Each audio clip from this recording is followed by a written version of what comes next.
Salutations, respected viewers. I am George from Ireland, and this video is about Bernie Sanders and communism.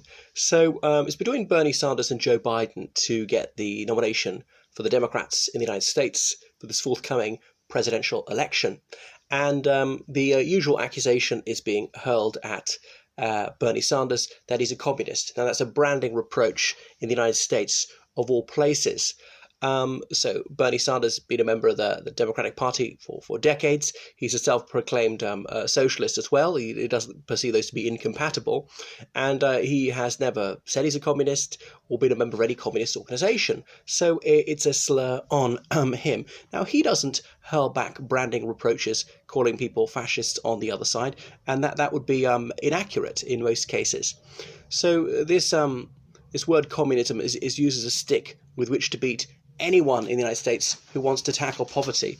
Now, I remember some man who was concerned about, this is an American company abroad in Chad, actually, of all places, who was concerned about the well-being of some of the gardeners at a certain company, how abysmally paid they were and so on. And he was denounced by his manager as a communist for caring about the welfare of his workers, thinking they should have a decent pay, anything like that. So Bernie Sanders, he's probably most notorious for saying the United States should have publicly funded healthcare like about half of the world, like just about every other prosperous country in the world, and a few that are not prosperous. I've been to Sri Lanka, it was in 2002, not a wealthy country at all, but they can afford publicly funded healthcare, and they've had it for decades, even in the midst of a civil war. They did that. You might say, is that why it's only a middle-income country? No, I think there's cause and effect, because obviously very wealthy countries that have it, and not having publicly funded welfare hasn't made the United States staggeringly wealthy. Yes, it's got a lot of billionaires, but is that good for the average American? If you look at the mean average, or even the modal average, it's not that well off, worse off than many Western European countries which have got this. Anyway, the idea that publicly funded healthcare would be a disaster is this lie that will not die. And the Republican Party has successfully gulled tens of millions of working class people and indeed middle class people into voting against their own interests, and actually duped a lot of working class people into believing that they are the bourgeoisie, whether they're not, that they're winners out of capitalism. And there are lots of good things about capitalism. I'm a capitalist, and I regularly lambast the erstwhile Soviet Union, pointing out I can't think of a single decent product it ever had, didn't market things at all successfully abroad. The only thing that sold reasonably well was the Lada. That was because of price, not quality, and had really fairly bad public services. But you would at least, certainly by the end, get your public health care, get consultations with doctors and nurses and dentists, and get the medicines. Is all covered by taxation. So there's there's this dichotomy. We can have publicly funded healthcare. We can have what we want at the moment, but publicly funded healthcare has to be worse than no healthcare at all, which is currently what some people get. Tens of millions of Americans without insurance. Is it really worse than dying in agony avoidably? I don't think so. There's a lot of moralizing from Republican ideologues. I say they have this dualistic worldview. For them, it's a morality play. There's America, which for them, I suppose, is regressive capitalism. There's corporate welfare, hyper-nationalism, militarism, and so forth, having hundreds of military bases overseas. And then what's the polar opposite of them? Well, I suppose they pretend it's North Korea or something like that, which in a sense is quite capitalist, as the whole thing's owned by one family. But they say it's communism and no civil liberty and no free speech and no fair elections and so on. Obviously, it's a false dichotomy, because you can have public ownership of various things, and the United States has some public ownership without it being a totalitarian state. The United States has national parks. Is that a bad thing? And some things that are owned by states. And Amtrak, the trains in the United States, they're owned by the federal government. Not a lot of people know that. It's got the lowest rate of train usage in the world. Would it be better if it's privatized? Maybe. It's arguable. I've seen it both ways in different countries. There are pros and cons. But it really, if public ownership is anathema, why does the federal government do this? I mean, Republicans have done nothing to get rid of publicly owned railways. So my point is there really is no absolute principle at stake that public ownership is immoral. and the United States would never touch it. The United States actually has quite a lot of it, as we can see, but often not where it counts the most, not to help the ordinary people the most. I mean, national parks are good. Wouldn't it be a pity if they're all privatized and people had to pay to go in, and many people couldn't go in, or indeed they're just concreted over and sold off. Anyway, this Manichaean worldview is infantile. It's overly simplistic to think that you have capitalism or communism. Lyndon Baines Johnson, a staunch anti-communist, said that any government's going to be half capitalist, half socialist. So think back to FDR. Franklin Delano Roosevelt was regularly assailed as a socialist and calls all sorts of frightening names. And at least 40% of people voted against him when he was lifting the country out of the Great Depression. But there were some Republicans on his side, New Deal Republicans. Obama was traduced and called a socialist without evidence as well. So they all get besmirched. Think about Ike. We like Ike. President Eisenhower, 1953 to 61, and he was regularly insulted, and people tried to smear him, saying that he was a communist. The John Birch Society, this lunatic ultra-right-wing society, was going around saying that Eisenhower was a communist. And millions of people in the 1950s, they honestly believed that Republican president, that cold warrior, was as red as a baboon's bottom. So it was ludicrous. So, I know many of these Republicans say, well, want no government control because Sanders would bring in too much government control. But these same people, they want government control of lots of other things. They want the war on drugs. They want mass incarceration. There's no stronger government control than that. The United States having the highest rate of imprisonment in the world. Out of a whole 193 countries, the highest. So that's not really liberty, is it? The land of liberty? Obviously, every country has prisons. Some people belong in prison, but not at that rate. They want government control of alcohol. Obviously, the drinking age of 21. I don't know if any country's got a higher rate of, higher age for legal drinking. So that's taking away the liberty of adults. So you're an adult at 18.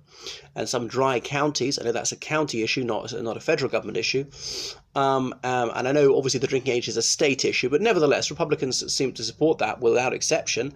They want government control of people's sex lives, or, some of them are anti-gay, thought it should be illegal, or against gay marriage. And that's another fascinating point. You remember Defense of Marriage Act, DOMA, about 10 years ago. This was a salient issue. And so many Republicans were saying same-sex marriage, that would just be the downfall of civilization. That is the end. Well, the final horror has come to pass, and they've stopped talking about it. Do you notice that? That they don't think that this is such a big problem, and Bernie Sanders was in favor of this. So don't listen to people whom Trump might dub the prophets of doom. Enough Jeremy ads from them. So they wanted government control of that, prohibiting people from marrying those of the same sex. But all of a sudden, it's not a problem. Nobody's pledging to reverse it, tellingly. So this bogus accusation of communism against Bernie Sanders, it's related to one of these lies that too many people in the United States believe about their country, that was founded on democracy. Of course, democracy is not mentioned once in the Declaration of Independence, or indeed the Constitution. Not once, or democratic, or any derivative of that word. Obviously, they had parliamentary government from the beginning. They had a bit of that in the British era. It wasn't a democratic era. Only white males with substantial real property were permitted to vote in the 18th century. I realise it evolved quite quickly, and by the Civil War, almost all white men, if they were citizens, were permitted to vote. Obviously, no women, no African Americans. And then as for democracy, well, the country being built on freedom, tell that to African Americans. Obviously, in the southern states, it wasn't until the 1960s that African Americans had anything like equality before law. So many countries were freer than that. And civil liberty, well, it is on guns, but it wasn't on anything else. The United States is one of the only Western countries, one of the only Christian countries to outlaw alcohol in the 1920s. So free speech has been abridged in the United States. It's been abridged in many countries. The Republic of Ireland, we breached it. The UK likewise at various times. But I'm just trying to say the United States is not a unique bastion of civil liberty. It's not as exceptional as some may like to believe. And freedom of speech severely curtailed in the First World War, likewise circumscribed about left-wingery. Think about the Palmer raids after the First World War, 1919. So many left-wing organizations closed down, people imprisoned for sedition, internment at various times, including in the Civil War under Abraham Lincoln, including the Revolution, discrimination against communists in the 50s and the 60s, and communists and former communists couldn't become citizens. So they weren't allowing freedom of conscience. But fascinatingly, the Ku Klux Klan, this white supremacist terrorist organization, constantly exalting ritual murder as though it was something noble, has never been outlawed. Why? It's killed a lot more people than Al-Qaeda has in the United States. So that's the thing about the Republican Party. They only want to spend on the production of suffering and never the reduction of suffering, as in the military and prisons. Okay, prisons cause suffering. The idea is they prevent more suffering, and I'm not against prison. Sometimes it's right to lock people up. But with Bernie Sanders, it's the opposite. He wants to spend money on reducing suffering and not producing it. He's not a pacifist, but get military spending down to sane levels. And the difference between the Republicans and Democrats want to spend is minimal. So why is it the grand old party is so keen to spend money killing people but never saving people? Something a bit wrong there. Want to be able to blow the world up 100 times over is a sort of mental debility I see amongst many people in Russia and other countries. So Bernie Sanders has been particularly savaged for stating the plain truth that President Castro, when he was alive in Cuba, reduced illiteracy radically. And it was a drastic improvement over there. The United Nations verified that this was accomplished. There was a fusillade against Castro, not Castro, Sanders, spot the difference, despite Bernie Sanders observing that and Castro obviously didn't grant people civil liberty, was an oppressive ruler in many ways.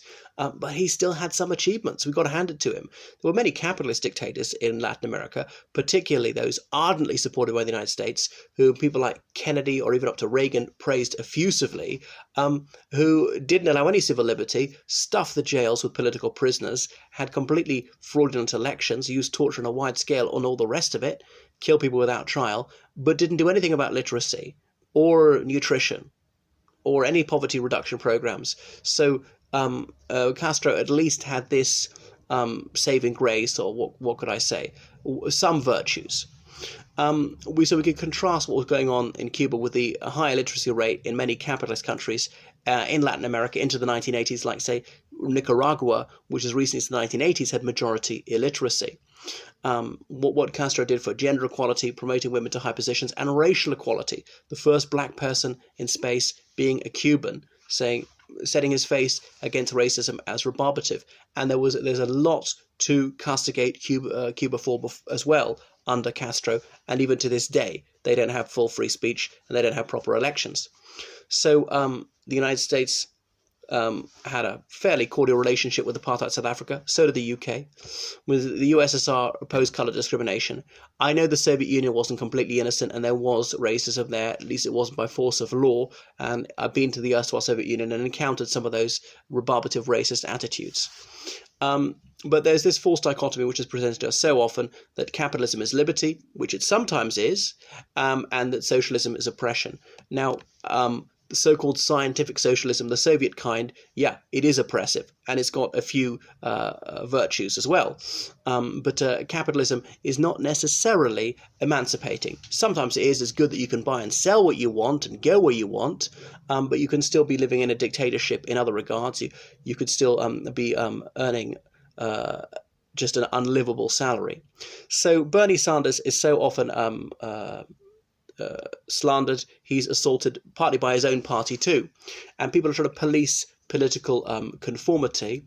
But this has worked so far as, Biden, Buttigieg, Klobuchar, maybe some of the more establishment Democrats are using this against Bernie Sanders. Now, I haven't called him a communist, but I suppose they realise this is his weakness, his Achilles heel, is he'll be constantly attacked by it, and unfortunately a lot of people will be gulled by this. Now, Bernie Sanders is too left-wing for my taste, but if I had to choose between him and Trump, I'd have no hesitation. Well, anyone would be better than Trump. I would vote for Bernie Sanders. Almost any Republican would be better than Trump. They would at least be sane.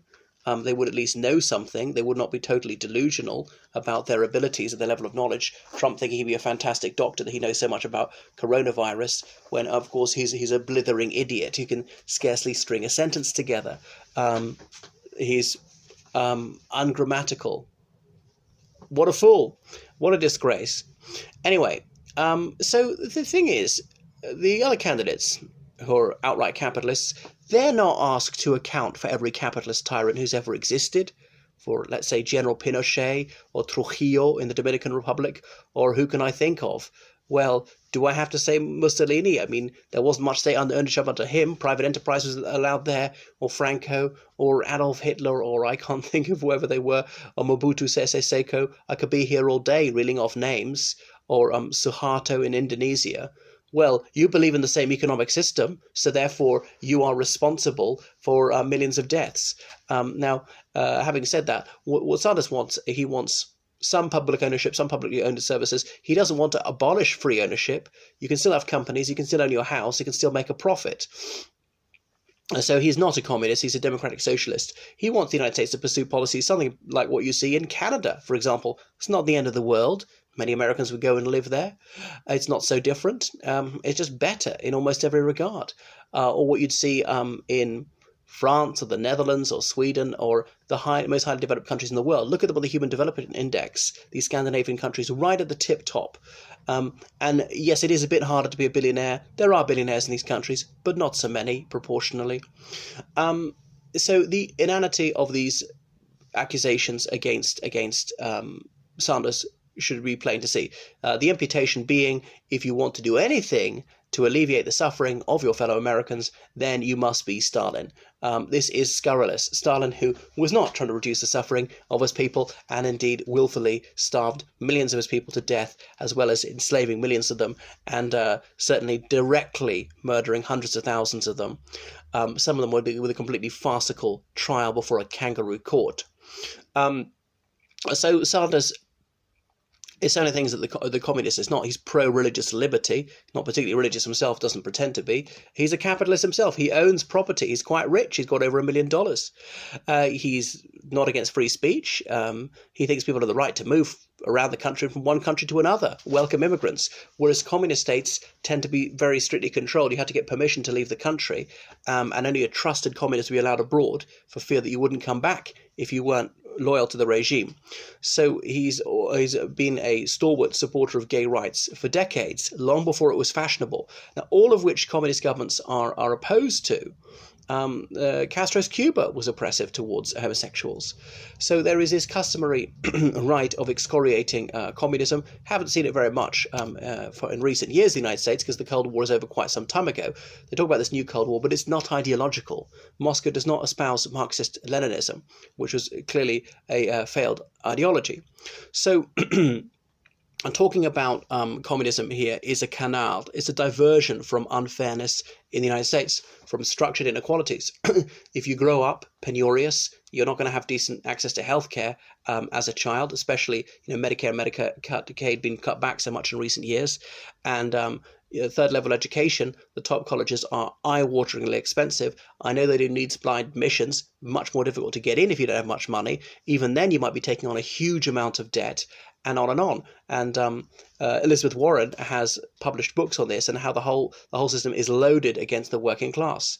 You're throwing a loaded dice in effect. It's weighted to favor the super rich, and the gulf between the super wealthy and the working class has widened and widened. So there are pathologies dating back to generations of poverty, and these people are the working poor who work full-time, who work 2 jobs or even 3, just to try to make ends meet. So this lack of access to healthcare is clearly going to affect you. Sometimes you can't work because you're ill, or you'll have to take a less well-paid job because, again, of your infirmity. And then, the top colleges openly saying they take in legatees, as in people who just donated loads of money. There was that scandal about the sports scholarships last year. I know it was illegal, but this is the tip of the iceberg, I would suspect, the ones who actually got apprehended for it. So the Republican Party is so often a whited sepulchre with its faux religiosity. Look at Trump, 2 Corinthians. Now, anyone who's ever opened the Bible knows it's 2 Corinthians. Nobody knows more than the Bible but me, he says. Such braggadocio ought to be off-putting. Oh, vanity of vanities. This is supposed to be one of the 7 deadly sins. Open appeals to racism, to Islamophobia, xenophobia, and that recent rally, Trump saying, "You're Mexican? You're not a Mexican. Are you a Mexican?" And trying to tell somebody's appearance if someone's a Mexican. Now, I know you might be able to tell, but, I could be a Mexican. They're very white Mexicans. They're black Mexicans. And the people with a stereotypically Mexican appearance could be a Mexican-American, could be a Guatemalan, could be a Bolivian. You can't determine ethnicity that clearly, and citizenship even less so, from appearance. And it came across to me that there was some animosity he was projecting against this chap when he perceived him to be a Mexican. So militarism, avarice, mercilessness, especially towards those people, those children caged at the border wall, which was vital for national security, until all of a sudden it wasn't. Why hasn't he been castigated, Trump, as a wimp for going soft on that one? He should have been firm, not waver. We need to do this. But sadly, those people are still detained there, and the issue seems to have fallen off the radar. So mammon worship, I suppose that's what the Republican Party is really about. So we're back to Cold War trickery, traducing the Democrats as feeble on communism, whereas the Republicans are never limp-wristed. So communism is a cudgel to use to beat anyone into silence who would like to speak up for the impecunious, to try and shut down any discourse about equality. Racial equality, as it was, anyone who wanted to allow African Americans to vote and so on was dubbed a communist. So people are living in penury through no fault of their own. But if you would like to solve this problem, if you would like to alleviate their suffering, you must be a commie. So democratic socialism is what Bernie Sanders is into, as in a multi-party system and some public ownership and some well-funded public services. The Republicans want some public services well-funded. They want the military to be extremely well-funded at the expense of everything else. And if publicly funded healthcare is so bad, take it away from the military. If higher education being publicly funded is so appalling and so utterly unacceptable, take it away from the military. Anyway, not all socialists, in fact, most socialists are not and never have been Marxists. Marxist was one political philosopher and economist in the mid-19th century, and he wrote his Communist Manifesto and Das Kapital. I know it's always known in its German title, even in English. But he was a contentious figure even at the time, and far from universally accepted even in his own lifetime. You could read his critique of the Goethe program, in which he inveighed against the Social Democrats, the major left-wing party in Germany at the time. So he was never elected to any public body, nor did he ever seek election. And going to Russia and the Russian Revolution that actually ushered in the first communist state on the planet, there were several rival socialist parties against the communists, the Trudovniki, the Socialist Revolutionaries, and the Mensheviks. And then there were anarchists. Now, anarchists and socialists were perceived as being interchangeable, those words, often in the very early days. And the anarchists, though they did welcome the communist revolution initially, they very quickly fell out very badly indeed with the communists, and the two ideologies were at loggerheads. So there are many other socialist traditions which are not communist. Communist about the state ownership of everything, no free media, a one-party state, totalitarianism, and obviously exalting the leader to a ludicrous degree, and the war on religion, and on and on. But funny how Trump has been very friendly with these people since the 1980s, who are often unrepentant communists. Putin is so openly nostalgic for the era of repression, for the era of slave labor camps, for the era of man-made famines, and so on, the massive scale use of torture, execution without trial, again on a huge scale. He thinks that is wonderful, and Trump has never once rapped him over the knuckles for that. Yet Trump will excoriate any American who says anything he doesn't like, but Putin is somehow uniquely immune from criticism. And incidentally, in the early years of communism, there was no free higher education. You had to pay for that. And indeed, in 1921, in Russia, Kronstadt, many of the anti-communist socialists rebelled against them. Sailors mutinied, and they were crushed. When they were defeated, many of them executed summarily, others sent to slave labor camps, which very few survived the inhumane conditions. So you can see that communists have been always against mainstream socialism, dubbing them social fascists and so on, refusing to form a broad front with them against fascism for a long time. Like in Germany in 1919, the communists, that were called Spartacus back then, fell out with the Social Democrats, and they were at war against each other. Literally. This is no figure of speech.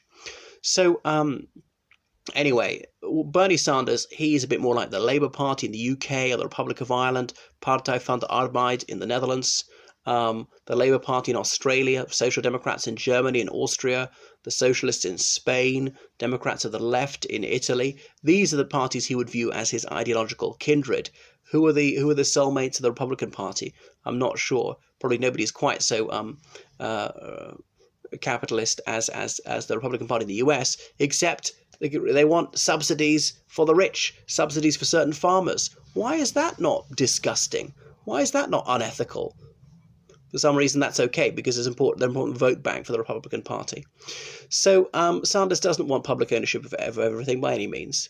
There have been many capitalist tyrannies, as I say, but for some curious reason, the other candidates are not held to be indirectly responsible for all the injustices and all the crimes committed by various capitalist dictators down the centuries. And capitalism, as we know, goes back to possibly the 17th century, or you could say, if we're going to go back to feudalism or even chattel slavery, really back to the dawn of civilization, when private ownership first started.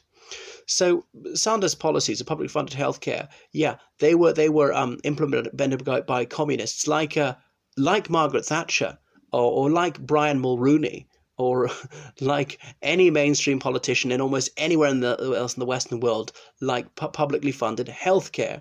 Canada, Switzerland, the UK, the Netherlands, and so on, Australia. These are not communist states, and they have various well-funded public services, more so than the US.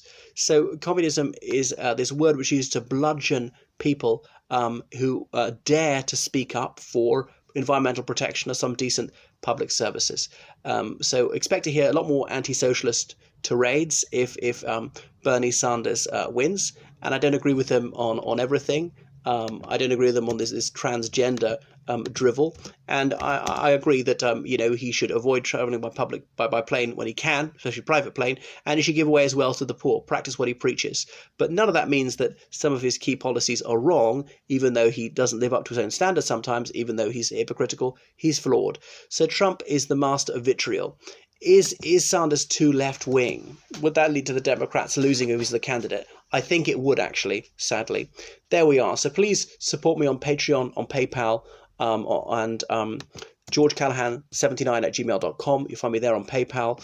And make sure you subscribe. So book online lessons with me in any humanities subject, French and law. Choose me as your tour guide in London.